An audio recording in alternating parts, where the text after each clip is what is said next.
dhacdo la yaab leh oo si khatar ah loo soo agaasimay lana doonayay in lagu qaarajiyo madaxweynaha Soomaaliya Maxamed Cabdullaahi Farmaajo. Hay'adda NISA ayaa la sheegay in macluumaad badan ee ka heshay weerarka la doonayay in lagu qaarajiyo Farmaajo, taas oo keentay in weerarkaasi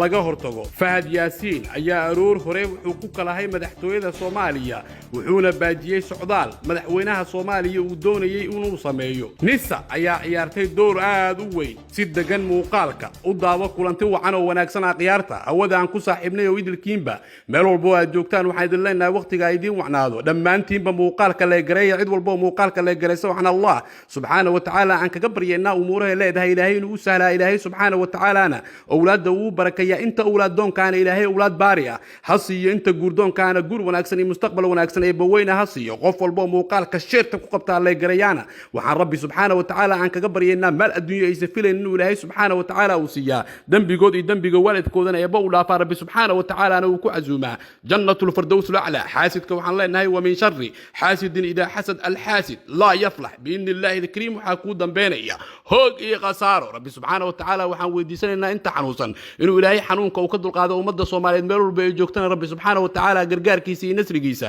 ee baweyna ha siiyo. madaxweynaha Soomaaliya Maxamed Cabdullaahi Farmaajo ayaa ka badbaaday isku day dil oo loo soo agaasimay qaab la yaab leh lana doonayay in lagu qaarijiyo madaxweynaha Soomaaliya Farmaajo. weerarkan ayaa la sheegay in la qorsheeyay inay fuliso haweeney waxaana weerarka uu ka dhici lahaa xaflad ama lagu soo beegay xaflad la sheegay inuu ka qayb galayay madaxweynaha Soomaaliya Farmaajo, laakiin taliska hay'adda NISA gaar ahaan taliyaheeda Fahad Yaasiin ayaa baajiyay socdaalkii madaxweynaha uu kaga qayb gali lahaa xafladaasi, taas oo keentay in qaraxa uu baaqday isla markaana howlgalle ay sameeyaan hay'adda NISA. toddobaadkii hore ayaa la sheegay in dhacdadan ay ka dhacday magaalada caasimadda ee Muqdisho waxaana kulan uu ka dhacayay xarunta National Theatre ee magaalada Muqdisho waxaana kulankaasi la sheegay in lagu taageerayay doorka haweenka ay ku leeyihiin dawladnimada Soomaaliya kaas oo ay soo qaban qaabisay dawladda ujeedkeedana uu ahaa inuu furo madaxweynaha Soomaaliya Farmaajo. xaruntan kulanka uu ka dhacayay waxay u muuqataa madaxtooyada Soomaaliya uu degan yahay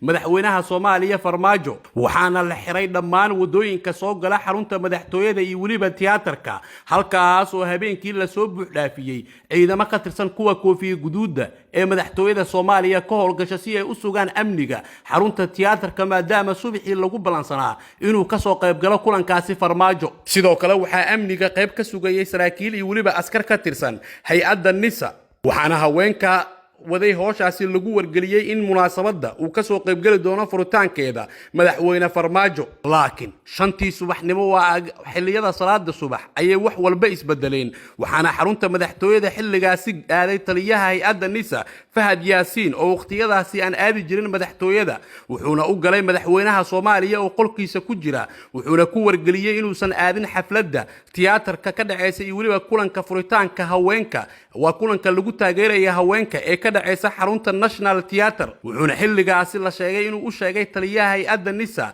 madaxweyne Farmaajo inay jirto khatar la doonayo in asiga lagu qaarijiyo waxaana taliyaha hay'adda NISA Fahad Yaasiin uu ku wargeliyay madaxweynaha in haweeney kamid ah haweenka qaban qaabinaysa kulanka in loo diyaariyay inay isku qarxiso madaxweynaha Soomaaliya, taas oo keentay madaxweynaha inuu ka baaqsado kulankii uu aadi lahaa subaxii aroortii hore ee tiyaatarka. taliyaha hay'adda NISA Fahad Yaasiin ayaa sidoo kale amray in haweeneydaasi la tuhmay la aado gurigeeda, laakiin aroortii hore markii gurigeeda la aaday haweeneydii la tuhmay ayaa la sheegay in laga waayay gurigeeda, taas oo tuhun badan sii dhalisay waxaana hay'adaha ammaanka ilaa iyo hadda ay raadinayaan haweeneydaasi ka tirsaneed qabanqaabayaasha xafladii ama kulankii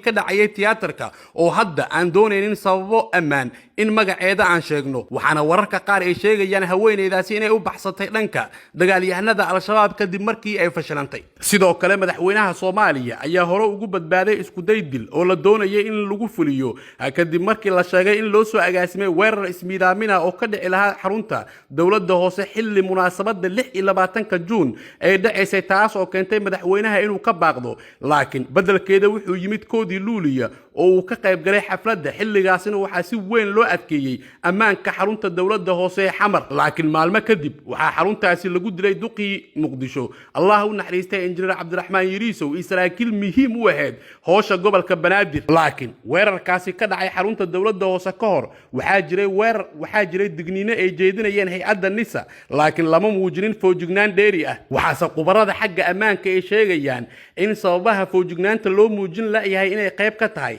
in saraakiil badan oo ka tirsan hay-adaha ammaanka gaar ahaan hay-adda nisa iyo weliba saraakiil ka tirsan amniyaadka al-shabaab inay ka dhexayso wada shaqeyn taas oo keenaysa mar walba in al-shabaab meelo badan ay kasoo buskiciyaan ra-iisul wasaaraha soomaaliya ayaa ka soo baxay magaalada garowe wuxuuna socdaalkiisa uu ku soo jeeday magaalada gaalkacyo waxaana safarkaasi baajiyey hay-adda nisa oo ra-iisul wasaaraha u weecisay magaalada dhuusamareeb kadib markay uu soo baxay warar sheegaya in weerar ismiidaamin ah lagu diyaariyey gudaha magaalada gaalkacyo lana doonayo in lagu qaarijiyo ra-iisul wasaaraha soomaaliya Roble laakiin safarkii dhuusamareeb markuu soo dhameystay kadib ayuu soo maray magaalada gaalkacyo xilligaas oo si weyn ammaanka loo adkeeyay laakiin digniintii la jeediyay way dhacday ayadoona weerar ismiidaamin ah oo si weyn loo soo agaasimay lagu dilay saraakiil muhiim u ahayd maamulka galmudug kuwa kalena lagu dhaawacay